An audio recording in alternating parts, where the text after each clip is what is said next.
Là, on explique le comment. Soit que yo, aux prophètes, au moins message à Moutou. D'abord, basala ranin. Babenga kamutu na bayaka. Papa zao. Papa yambaka n'importe quelle heure yambaka mutu nyonso. Au moins biso to zaneti ba Denis les cité. Denis les yo exemple loka Denis les cité. Parce que Denis les Nzamba papa na ngai akosaka te. Ya évêque moko na akosaka te. Mais ngana ko luka yo. Voilà na on a tali so que non. Voici l'homme de retour en forme. Asa mboka papa na France. Asa na France. Asa bien. Ndenge yo nazo loba ngana utiko yebiso. Nazo peso information. Voici l'homme azo be. Ouais, ça ciblé, c'est notre papa. Évêque babundisi ye na bato ya PPRD, FCC bangonyo so basangana. Parce que biso moko to zanzamba l'accent. Awa na seka bomona esprit de mort te. Bomona kaliwate. Zela na expliquer yo. Kadi mazaya aseka. Boloba ki bongo.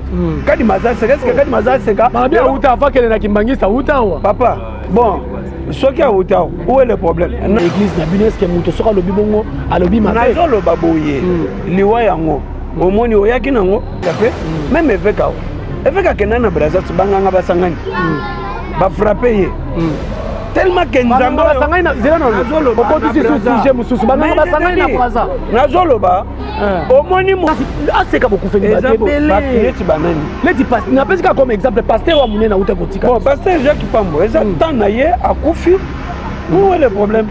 Bawa batikali bazo avancer. Où est le nani moko ba shadari ba obemina ko banani wana. Obemina ko zala président de l'Assemblée nationale. Yeyo veka asala kinini. Mais mutuneti bokecho. Bokecho azana atanga te ndenga zana. Bokecho atanga te yo. Donc depuis Kabila tikala ko zala na mboko yo. Kabila asala nini? RDC, le président de la République c'est président Fachi Beton. Okasinani mususu. Oyeb sanga Fayou. Fayou aza président ya parti na ye. Kabila aza président ya FCC et Sili.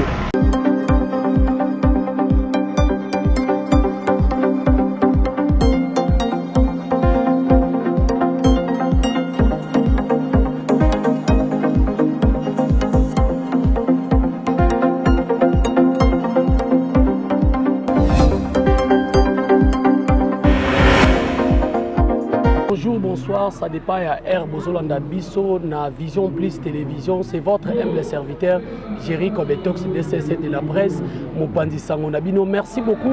Nenge Bozo continue à couper sa biso confiance. Nenge Bozo couper sa biso toujours makasi ya kosa la Rabino Moussala. Toza obligé ya kosa la Rabino Moussala na Vision Plus Télévision. Alors, Jerry Kobetox, l'émission na ya kanaloba vérité, totambolaka pona ko panza sango pona koloba makambo oyo ezosepelisa bandeko te to makambo esika baninga bakoswa na mwa kokoso ezali to bongisa. Alors yango bomona nga na porta drapeau Congo na kingo pona kolakisa bino ke des Congolais photos à la ini. Lelo nazali na invité nanga du jour. J'espère que bozoyoka mateya, bozoyoka makelele, tozali to pesi église ya ACK Mukongo oyo ya notre évêque Pascal évêque Mukuna oyo toyoko yamba moko oyo azali parmi bayembi na ye et puis parmi bana na ye oyo a évolué na bango toyoko solola na ye makambo etali église lelo zala mwa bakokoso ebele mais toyebi ke na ACK makambo malamu ekoleka tokosoane lelo bo teninga rigueur te papa Denis obo mesala na ye Denis Kalala voilà obo mesala na ye tokosola lelo pena politique te tokosola makambo etali église et puis makambo oto mona ki prophète moko bimaki na nzela ya internet alobi église ACK à mon vision il y a 6 prophètes au bakotika biso toyebi te ezali kaka ba prophétie moko ya lokuta ba prophétie en ligne to ba prophétie ya ndenge nini ye moko azali awa kopesa biso biyano na ye na makambo tokotuna na ye tokosoa na ye. Bonjour papa Denis. Bonjour papa Jerry. Jerry Kobetox. Namoni lelo mwa malili ezali ah et bandaka ezo monter to bandaka na 7 nyonso bandaka eza na débit to bandi tomatisi pression mataka. Voilà lelo na yambi na compte ya to sora na makambo etali église ya ACK o ba ko monela ngo ba vision malgré wana avant na tuno na ba question na to tuno na mboka boni santé ya mboka ndenge yo poza congolais ozo monela mboka mais mboka eza bien mboka eza bien parce que eloko ko kamwa depuis RDC tikala ko zala RDC na tikala mona budget o ba voter wana te Bah voter budget comme ba congolais belé ba kinois belé ba royer ba. D'abord budget to ba no voter ba 3 milliards to voter ba 4 milliards. Mais les autres comme na ba 10 milliards na moni 520 gigas. Mon président Jean-Marc Kabound, félicitations Longonia Mokonzi. Vraiment, on a dit que non, les peuples d'abord Ezayo.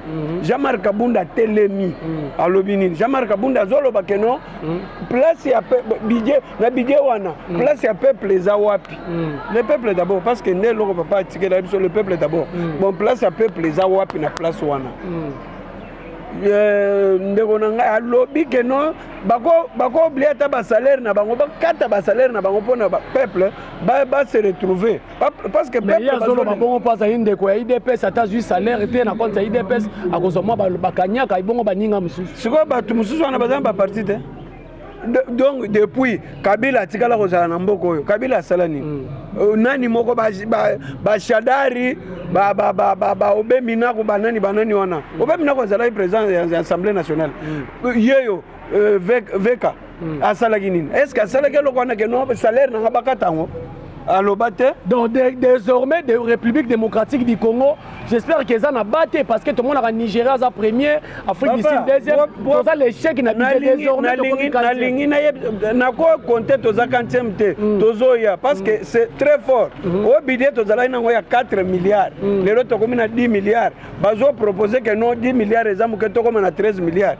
To ko bet ezaku de chapeauté. Donc désormais to lo bana Congo to comme na budget ya 10 milliards. Papa to za na 10 milliards bazo boye 10 milliards wana balobi ke eza muke emata donc yo za pour que emata papa mais bango moko ba député ba boyi ko voter budget wana balobi emata ko matana ba 13 milliards cela veut dire longonya na Fachi Beton le président de tous les présidents le président de tous les Congolais ozala nani o ngai Fayulu ngai Kabila président no Fachi Beton mona boyo ko ndimisa ba ki président makasi aza citoyen congolais ko boya na yé ako boya mais soko boy katisa na Braza Braza ils appellent Congo katisa mboka RDC le président de la République c'est président Fachi Beton kasi nani mususu oyeb sanga Fayulu Fayulu aza président ya parti na ye Kabila aza président ya FCC esili toyaki ato sola makambo ete l'église ya seka mais yo me makanga na balolenge na yo okoti singa na politique c'est na tuna na question oyo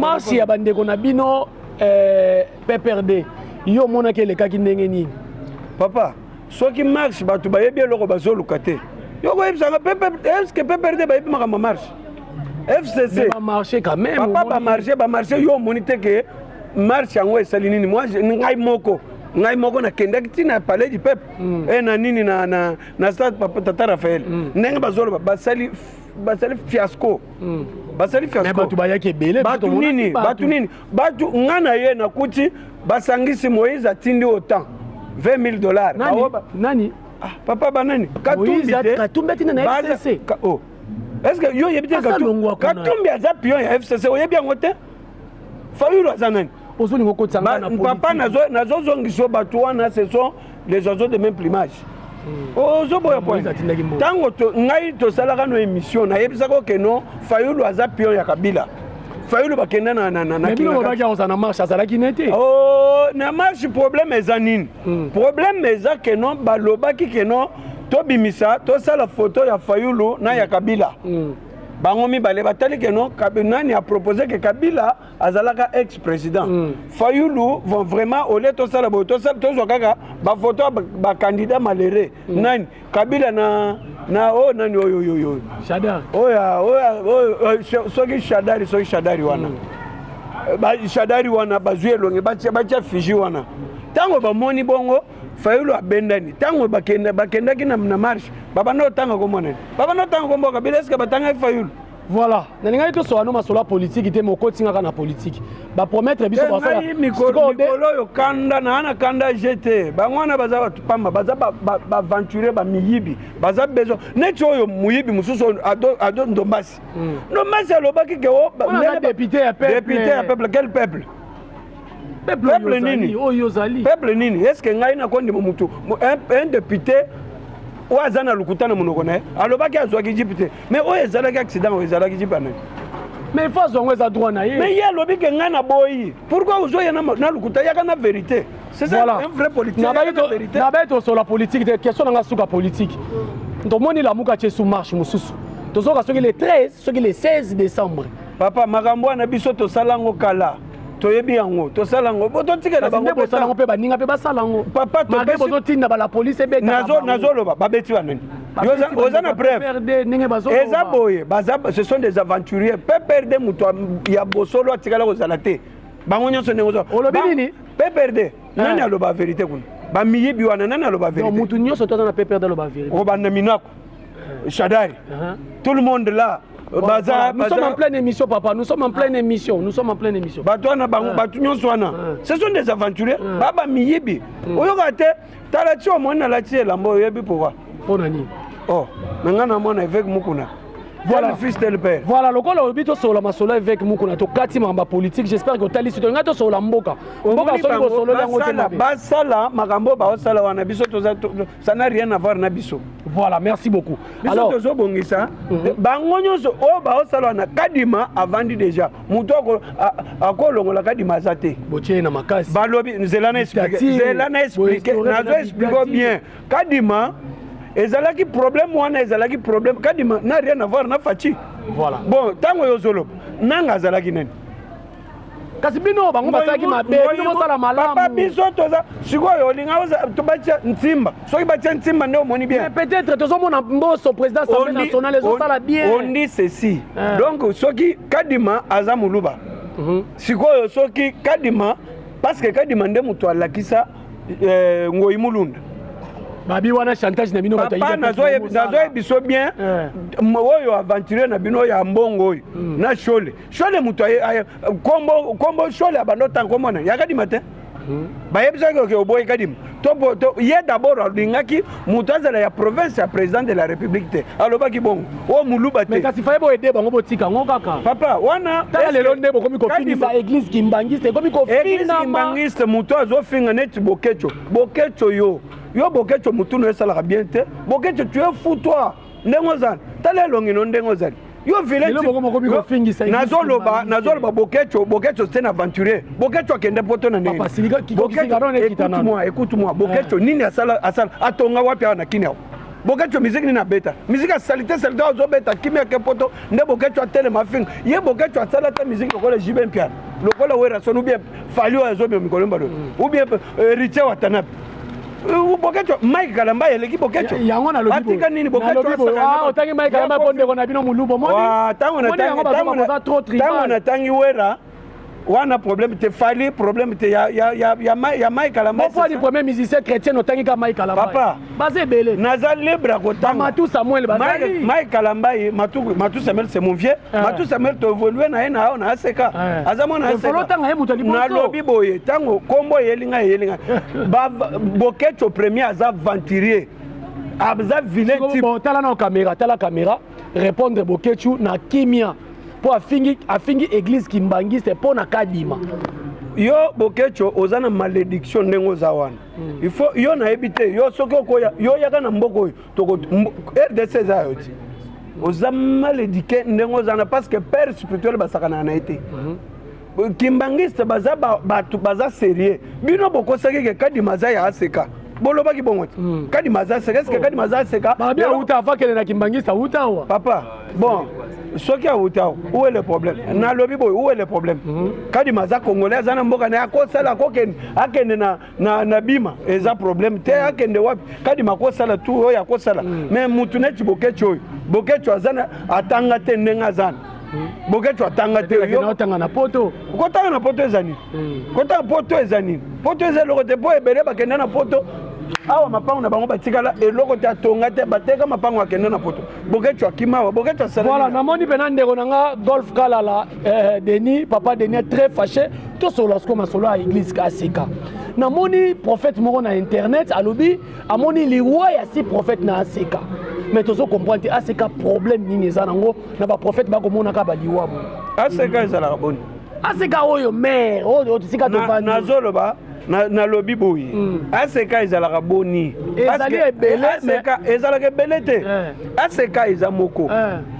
représentant légal notre papa nous tous c'est l'évêque Pascal Mukuna oyo ngana la joyi voilà bon siko aseka nini yazoloba parce que zelana expliquer le moko soki yo oza prophète omoni message ya mutu d'abord basalaka nini babengaka mutu wana bayaka papa azao papa yambaka ne n'importe quelle heure yambaka mutu nyonso omoni batu nyonso bavandi awo bayekoluka papa ayamba bango papa azoyamba bango évêque ayambaka ne mutu tu bon soki yo prophète omonaki prophétie qu'est-ce que tu peux faire yaka tokutana oyebisa biso ke nzamba alobi boye ozokende oloba peut-être oyabo oyamba ete yango aleki na nzela etando soko omoni baprophète abongo azoluka asala business na ndenge nini acrée kamwa eloko moko boye bato balandalanda bavie ebele bakotaka ye na aseka azoluka biloko ya bongo mais biso toza na ntango wana te chez nous on travaille biso toza tala oye na aseka oye batindaka bango na bamission mais nalobi ya komonela liwa na église na bino eske moto soki alobi bongo alobi mabe nazoloba boye liwa yango omoni oyaki nango parce que biso moko toza nzambe alakisaka biso awa na aseka bomonaka esprit de mort te bomonaka liwa te zela na explike yo omoi na aseka tosambela tozosambela awa tozolokota mundoki akoti bazwi ye oyaki ke oya kosala baincantation moko ayaki ntango mama na biso prophétesse na biso mère na biso aprophétise akangi mama moko ndoki mama wana nyonso tokangaka ndoki abandimaka balobi oui ça va parce que na aseka mission na oyo nango ekobima na mpwasa ya molile ebimaka na mpwasa awa toza jete bazotangela yo na kombo ya mutu na papa oyo abota yo na mama oyo abota yo na elamba olati na ndoto oyo olotaki na ndoto olalaki olotaki oui naseka wana ekomi kibonga nazoloba nazoyemonike denile sande kolobaki bokomi kosala kimi babenga ngo nini soki kimansioni soki kano parole de la seka okoyebisanga denile cité kasi azoboya bino mpona makambo oyo denile système voleur denile aza nani makambo azoloba yango oyo komo koyeba ndoto ya moto aloti nzambe kaka moto ayebaka ndoto oui Dieu révèle azolakisa makambo eza na mitema bana bato azosonde mitema nyonso nzambe aseka alobaka siko omoni ndenge baoloba likambo ya liwa wana soki otali baliwa na aseka ndenge elandani boutokufele paster monene ya église ya Brazzaville quand même ozomonake liwa ezolandana makasi na aseka bato baloba te liwa bato boni bakufi kasi aseka bokufeli neti banani neti napesi kaka comme exemple paster wa monene auta kotika bon paster Jacques Pambo eza temps na ye akufi où est le problème bawa batikali bazo avancer où est le problème est-ce que soki mutu akufi ekomi aseka non ce n'est pas ça obi pourquoi baoloba bongo bozana ndeko oyo parmi bana oyo respectaka avec Mukuna lelo tozoka toyebi te pesa biso nonu information parce que bato mosusu bazopublie na Facebook il est hospitalisé aza grave batieli ye poison boye na boye paster na biso ya commune ya kini wana bon oyo mutu akoloba zela na explique yo au moins na internet soki olandi sujet okolanda ata na baévangile eza évangile selon Luc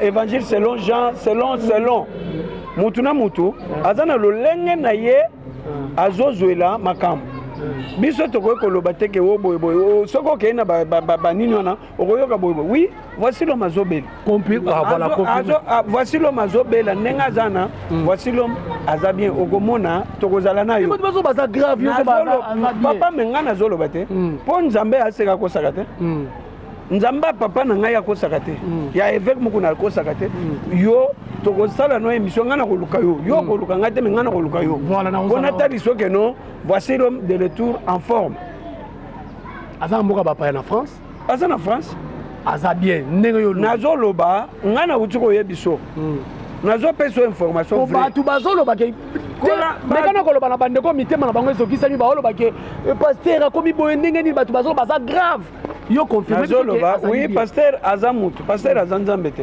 aza mutu abelaka bazoloba ke le malheur atteint souvent les justes mais esuki te alobi mais l'éternel en délivre toujours pourquoi toujours cela veut dire paster akobela pe même évêque akenda na Brazzaville banganga basangani bafrappe ye tellement que nzambe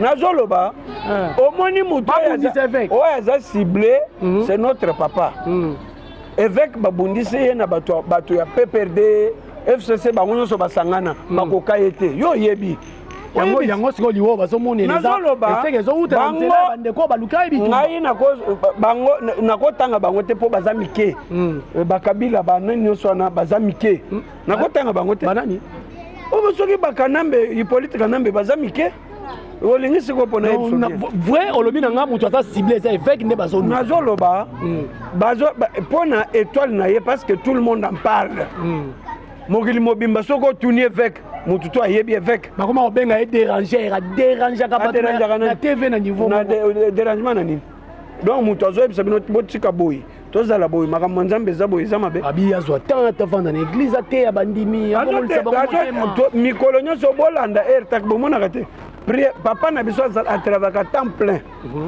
ozomona depuis alamuku ye wana azoyamba te soki ayambi esili akoti na église akei koteya biso bon sikoyo musala aza temps plein voilà nakokanga minute ebele te oconfirme biso ke paster ndeko na biso oyo papa ya molimo nalingaki makasi aza malamu malgré azali na mboka bapaya aza hospitalisé nalobi boye azobela ce n'est pas na niveau bango bazoloba voici l'homme à Rozongao parce que Dieu de mon père évêque Pascal Mukuna alobi bien alobi que non voici l'homme à Rozonga bayebalaka nzambe prophète ya malamu bayebelaka na maloba na ye soki s'accomplir ngai nayebisi bino ke ngai nakoluka yo nayebisi ke non yaya na biso pasteur na biso voici l'homme de retour nakoyebisa yo voilà confirme biso omoni biso atolingaka topanza sango mpo bandeko omoni bandeko aseka baza ebele aseka eza partout en tout cas bato bakomelaki nga